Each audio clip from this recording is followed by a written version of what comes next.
கலைஞர் காலத்தில் நாங்கள் கூட்டணி இருந்த மாதிரி தான் இப்போ இருக்கோம். அப்போ நாங்கள் கலைஞர் இடத்துல என்ன சொன்னோம் அப்படின்னா, தமிழ்நாட்டில் உள்ள முஸ்லீம் சமுதாயம் ஒரு 5.5% 6% இருக்கிறாங்க.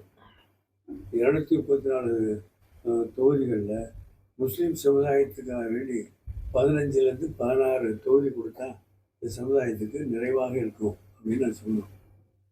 அது உங்கள் கட்சியிலேயும் டிஎம்கே இருக்கிறாங்க, கூட்டணி கட்சியிலே இருக்கிறாங்க, முஸ்லீம் லீக் நாங்களும் உங்களோட இருக்கிறோம் அப்படின்னு சொல்லும்போது கலைஞர் ஒப்புக்கொண்டு 16 தொகுதியை ஒதுக்கி கொடுத்தாரு.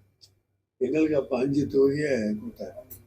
அது மாதிரி மற்ற கூட்டணி கட்சிக்கு நிறையா கொடுத்தாங்க. அது மாதிரி தமிழ்நாட்டில் 234 தொகுதிகளில் முஸ்லீம்கள் பெரும்பான்மையாக இருக்கக்கூடிய ஒரு 16 தொகுதிகள் முஸ்லீம் சமுதாயத்துக்குன்னு இந்த திராவிட முன்னேற்ற கழக தலைமையிலான கூட்டணியில் வந்தால் நல்லா இருக்கும் அப்படிங்கிறத நாங்கள் தொடர்ந்து சொல்லிகிட்டு இருக்கோம். முதலமைச்சருடைய கவனத்துக்கு கொண்டு போயிருக்கோம். 16 தொகுதிகள். அதில் இந்திய முஸ்லீம் லீகை பொறுத்தவரை போன தடவை நாங்கள் 3 தொகுதி வாங்கி 3லையும் தோக்கக்கூடிய நிலைமை போயிடுச்சு.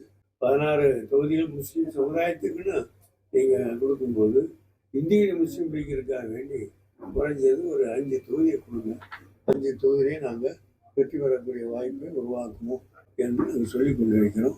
அந்த 5 தொகுதி அப்படின்னு வரும்போது பாளையங்கோட்டை சொல்லியிருக்கோம், கடைநல்லூர் சொல்லியிருக்கோம், அரவாக்கு சொல்லியிருக்கோம், பாபநாடு சொல்லியிருக்கோம், சென்னையில் நாகப்பட்டினம் சொல்லியிருக்கோம், ஆம்பூர் வாணியம்பாடி சொல்லியிருக்கோம், சென்னையில் வந்து ஆயிரவிளக்கு, அம்பத்தூர், ராயபுரம் அப்படின்னு லிஸ்ட் போட்டிருக்கோம். இது ராமநாதபுரத்தில் திருவாடானையை சொல்லியிருக்கோம். அதே மாதிரி பாபநாசம் இருக்குது, திருச்சி கிழக்கு இருக்குது, அதே மாதிரி நாகப்பட்டினம் சேர்த்துருக்கோம். அதுலேருந்து ஒரு 5 தொகுதி எங்களுக்கு ஒதுக்குனா சிறப்பாக இருக்கும் அப்படின்னு சொல்லலான்னு இருக்கு. ஏன்னா பேச்சுவார்த்தைன்னு ஆரம்பிக்கலை, உங்கள் கமிட்டி அமைக்கலை. கமிட்டி அமைச்ச உடனே நிச்சயமாக எங்களை வழக்கமாக கூப்பிடுற மாதிரி கூப்பிடுவாங்க, நாங்கள் கேட்கலான்னு இருக்கோம்.